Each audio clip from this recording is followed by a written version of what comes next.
اب ہم اگر یہ کہیں کہ جی ہمیں لوگ پسند کرتے ہیں پاکستان میں یا ہمیں لوگ واچ کرتے ہیں، تو پھر تو ہمارے ملین کیا، ہمارے تو میرا خیال ہے اربوں سبسکرائبرز ہونے چاہیے، پھر تو ہمیں ہر بندہ دیکھے گا۔ لیکن پاکستان میں تنقید کرنے والے بھی ہیں، تعریف کرنے والے بھی ہیں، آپ کے حمایتی بھی ہیں، آپ کے مخالف بھی ہیں۔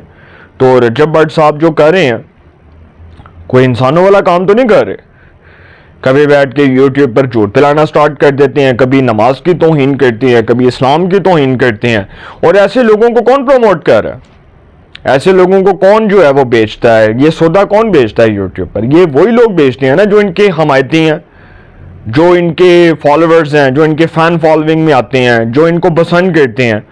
تو سر ایک تو رجب بٹ صاحب ہیں، دوسرے ہیں ڈکی بھائی، مراز پونے میں ان کا بھی کوئی ثانی نہیں ہے، وہ بھی اس قسم کا کانٹینٹ بنا رہے ہیں، جھوٹ پھیلانے کے والے سے، ڈس انفارمیشن پھیلانے کے والے سے، لوگوں کو بے وقوف بنایا جا رہا ہے، لوگوں کو یوٹیوب پر بیٹھ کر دکھایا جا رہا ہے کہ جی یہ دیکھو، لوگوں کو کام کوئی نہیں ہے اس کا مطلب۔ اب جو ہم جیسے لوگ ہیں، آپ جیسے لوگ ہیں، جنہوں نے سارا دن کام کرنا ہے، جنہوں نے رپورٹنگ کے والے سے، نیوز رپورٹنگ کے والے سے نیوز سرچ کرنی ہے، اس کو فائنڈ آؤٹ کر کے اس کے اوپر کام کرنا ہے، اس ویلاگ کی پریپریشن کرنی ہے، اس حوالے سے اپنا کانٹینٹ جو اس کو تیار کرنا ہے، اس حوالے سے مزید انفارمیشن کلیکٹ کرنی ہے، تو کیا ہم سارا دن بیٹھ کر یوٹیوب پر یہ کام کر سکتے ہیں؟ یہ تو وہ بندہ کر سکتا ہے نا جس کے ہاتھ میں 24 گھنٹے موبائل ہو اور 24 گھنٹے وہ موبائل استعمال کرتا ہو۔ اب 24 گھنٹے تو ہم جیسا بندہ موبائل نہیں استعمال کر سکتا، تو ہم تو نہیں کریں گے۔ تیسرے جو ہیں وہ کاشف ضمیر صاحب۔ اچھا یہ جو شخص ہے نا کاشف ضمیر، اس کی ابھی حال ہی میں آپ نے ایک ویڈیو دیکھی ہوگی کہ کس طرح وہ پولیس والا پیسے پھینک رہا تھا۔ وہ پولیس والا اس کا ذاتی نوکر تھا، اس کا ذاتی ملازم تھا۔ اس کا آئی جی پنجاب پولیس نے نوٹس لیا اور اس پولیس والے کے خلاف کارروائی شروع کر دی اور اس کو گرفتار کیا گیا، کاشف ضمیر کو، اور اس کو گرفتار کر کے حراست میں لے لیا گیا۔ اب یہ جو شخص ہے نا، اس کے اوپر لوگوں کی جائیدادیں ہتھیانے کا بھی الزام ہے۔ اگر میں آپ کو سچ بتاؤں تو سر یہ جو شخص ہے یہ دراصل ایک ایسا فراڈیا شخص ہے کہ جس کے اوپر کسی کو بھی اعتبار نہیں ہے۔ فراڈ کے والے سے بھی اس کے اوپر بڑے پرچے ہیں اور پنجاب کے مختلف تھانوں میں اس کے خلاف ایف آئی آرز درج ہیں۔ تو اس کو گرفتار کر لیا گیا۔ ٹک ٹاک پر بڑا مشہور تھا، وہ پہنتا ہے وہ پتہ نہیں کیا، وہ اس کو کیا کہتے ہیں، میں اس کو میرا نام بھول گیا، اس کو جو چینز، وہ بالیاں، پتہ نہیں وہ کیا کیا پہنتا ہے گلے میں، اور اس کے بعد پھر لوگوں کو دکھا رہا ہوتا ہے۔ یہ سستی فیم ہے نا، سستی شہرت ہے۔ آپ شہرت کا بھی غلط استعمال کرتے ہیں تو وہ بھی آپ کے اپنے گلے پڑ جاتی ہے۔ دیکھیں نا، انسان جو ہے اس دنیا میں دو چیزیں جو ہے نا، ان کا ایک چیز تو یاد رکھ لے کہ ان کو کوئی اس دنیا میں جو ہے نا وہ رد نہیں کر سکتا، اس کو تبدیل نہیں کر سکتا۔ ایک مکافات عمل اور ایک دوسرا کسی کے ساتھ ہونے والا ظلم۔ جو آپ نے کیا وہ آپ کے ساتھ ہوگا۔ ایک مکافات عمل جو اٹل ہے وہ آپ کے ساتھ ہونا ہے۔ جو آپ جیسا کریں گے، جو آپ نے بویا وہی آپ نے کاٹا۔ اسی دنیا میں، اسی دنیا کے اندر جو آپ نے کیا ہے وہی آپ کے آڑے آئے گا۔ آخرت میں بھی آپ کے آڑے آئے گا اور دنیا میں بھی آپ کے آڑے آئے گا۔ تو سر جب آپ کسی کے ساتھ غلط کرتے ہیں، جب آپ کسی کا حق مارتے ہیں، جب آپ کسی کے ساتھ زیادتی کرتے ہیں، کسی کا ناجائز جو ہے کسی کے اختیارات کا ناجائز استعمال کرتے ہیں، تو آپ کے ساتھ ڈیفینیٹلی وہی ہوتا ہے جو آپ نے کیا ہوتا ہے۔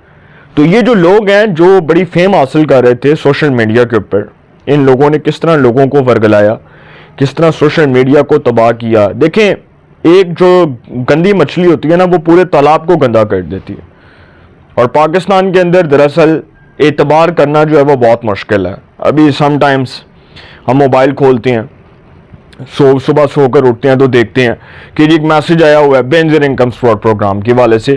ایک دن جی میں نے دیکھا، جی مجھے میسج آیا کہ جی آپ کا 5 تولے سونا نکلا ہے، آپ کی گاڑی نکل آئی ہے، آپ کا ایک گھر نکل آیا ہے، آپ جی لکی ڈرا میں ونر ہیں، آپ نے لکی ڈرا میں حصہ لیا۔ مجھے نہیں پتا میں نے کب لیا، مجھے نہیں پتا میں نے کیا کیا، لیکن وہ میسج آیا مجھے۔ اچھا، وہ میسج اگر میں ایف آئی اے کو دوں تو ایف آئی اے کا کمپلینٹ سیل اس کے اوپر انویسٹیگیشن کرے گا، فردر پروسیڈنگز کر کے ان لوگوں کے خلاف کارروائی کرے گا جو لوگوں کو پاگل بنا رہے ہیں۔ انہی یوٹیوبرز نے اسی طرح اپنا سودا بیچا، لوگوں کو پاگل بنا کر، لوگوں کو گندی چیزیں دکھا کر، گندی وولگر چیزیں دکھا کر، جو اس قسم کا کانٹینٹ ہے جس کو پاکستان میں ایک ہیٹفل سپیچ کے طور پر دیکھا جاتا ہے، اس کو دکھا کر، لوگوں کے سامنے ڈس انفارمیشن پھیلا کر۔ تو سر یہ جو اس قسم کے لوگ ہیں، ان کو دیکھنا بند کرتے ہیں۔ پاکستان کے اندر یوٹیوب کا مقصد قطعی طور پر یہ نہیں ہے کہ آپ یوٹیوب کے اوپر بیٹھیں اور بیٹھ کر آپ اپنا سودا بیچنا شروع کر دیں اور لوگوں کو پاگل بنائیں، نماز کی توہین کریں، اسلام کی توہین کریں، چینیں پہن کے پولیس والوں کو اپنا ذاتی ملازم بنا لیں، ویڈیوز کے اندر پولیس والوں کو ورگلائیں اور پولیس والوں کی وردی کی توہین کریں۔ یہ پیکا ایکٹ کے خلاف آتی ہیں چیزیں، اور پیکا ایکٹ لا کر حکومت نے بہت اچھا کیا کہ جو شخص بھی کسی کی عزت نفس کو مجروح کرتا ہے، جو شخص بھی کسی کی کردار کشی کرتا ہے، جو گھٹیا الزامات لگاتا ہے، جو کچھ بھی ثابت نہیں کر سکتا، اس کو فوری طور پر پیکا ایکٹ کے تحت گرفتار کیا جائے، اس کی گرفتاری کو عمل میں لایا جائے۔ اچھا، اب پاکستان میں ٹک ٹاک بند کرنے کا فیصلہ ہو رہا ہے، اور واقفان حال نے مجھے یہ خبر دی تھی کہ پاکستان کے اندر ٹک ٹاک کو اس لیے بند کرنے کا فیصلہ کیا گیا کیونکہ ٹک ٹاک کے اوپر بے حیائی بہت زیادہ پھیل گئی ہے، فحاشی بہت زیادہ پھیل گئی ہے۔ ہم نے دیکھا کہ ہماری ینگ جنریشن کس طرح سے تباہ ہو رہی ہے، ہماری جو ایلیٹ کلاس ہے وہ دراصل پاکستان کے اندر کس طرح سے ان چیزوں کو پروموٹ کر رہی ہے۔ دیکھیں، پاکستان کے اندر جو پرابلم ہے نا وہ یہ ہے، دو چیزوں کا پرابلم ہے، ایک ایلیٹ کلاس اور ایک پروٹوکول۔ ان دو چیزوں نے پاکستان کو ڈسمنٹل کر دیا، تباہ کر دیا۔ پاکستان کے اندر جو تمیز تھی، تہذیب تھی، جو شعور تھا، جو کردار تھا، اس کا جنازہ نکل چکا ہے۔ پاکستان کے اندر ٹک ٹاک کو کس طرح سے استعمال کر کے اس کے اوپر کس طرح کا کانٹینٹ بیچا جا رہا ہے۔ سر، پاکستان کے اندر تو ٹک ٹاک بین ہونی چاہیے۔ میں ایک دن ٹک ٹاک دیکھ رہا تھا، میں دیکھا پتہ نہیں کیا کیا چیزیں آ رہی تھیں، what ever.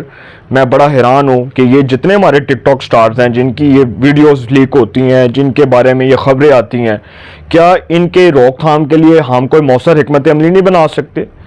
Ministry of interior کو چاہیے کہ وہ ٹک ٹاک کو بین کرے، اس کو بند کرے۔ اسلام آباد ہائی کورٹ کا آرڈر ہے، بہت سی عدالتوں کے آرڈر ہیں، ٹھیک ہے، لوگ کما رہے ہیں، ارننگ کا سورس ہے، لیکن ارننگ کے سورس کا مطلب یہ نہیں ہے ہرگز کہ جی آپ اس کا غلط استعمال کریں، آپ اس کے اوپر وولگر چیزیں چلائیں، آپ اس کے اوپر اس قسم کا کانٹینٹ بیچیں جو کانٹینٹ کسی کی عزت نفس کو مجروح کر رہا ہو، یا جو کانٹینٹ پاکستان کی جو عزت ہے اور اس کا وقار ہے اس کو مجروح کر رہا ہو۔ ہمیں اس قسم کے کانٹینٹس چلانے کی یا دکھانے کی یا پبلک کرنے کی اجازت نہیں ہے، لیکن ہم اس کے باوجود یہ کام کر رہے ہیں۔ ہماری روک تھام ہی کوئی نہیں ہے، ہمیں روکنے والا ہی کوئی نہیں ہے۔ تو سر، جو لوگ یہ کر رہے ہیں، میرا خیال ہے ایف آئی اے کو، سائبر کرائم کو، پاکستان کی عدالتوں کو، پاکستان کے اداروں کو اس کا نوٹس لینا چاہیے، اور ان جو ہے نا کرداروں کا، رجب بٹ، ڈکی بھائی اور یہ جو ہے تیسرا کاشف ضمیر، ان کرداروں کا مکمل طور پر بائیکاٹ کر دیں، مکمل طور پر ان کا بائیکاٹ کریں، ان سے کنارہ کشی کر لیں، ان کو نہ دیکھیں۔ ان لوگوں کو لوگ اب نفرت کی نگاہ سے دیکھ رہے ہیں، کیونکہ سر جنہوں نے پاکستان کی عزت اور وقار کا بالکل بھی مان نہیں رکھا، جنہوں نے پاکستان کی جو عزت اور وقار ہے اس کو بیچ دیا، جنہوں نے پاکستان کی عزت اور وقار کو مجروح کیا، وہ لوگ کسی طور بھی معافی کے رعایت کے مستحق نہیں ہیں، اور ان کو عبرتناک سزائیں ملنی چاہیے۔ اپنی رائے کا کمنٹس میں ضرور اظہار کیجیے گا۔ انشاءاللہ ایک نئے سیگمنٹ کے ساتھ پھر ملاقات ہوگی۔ اپنا بہت خیال رکھیے گا۔ اللہ نے کے بعد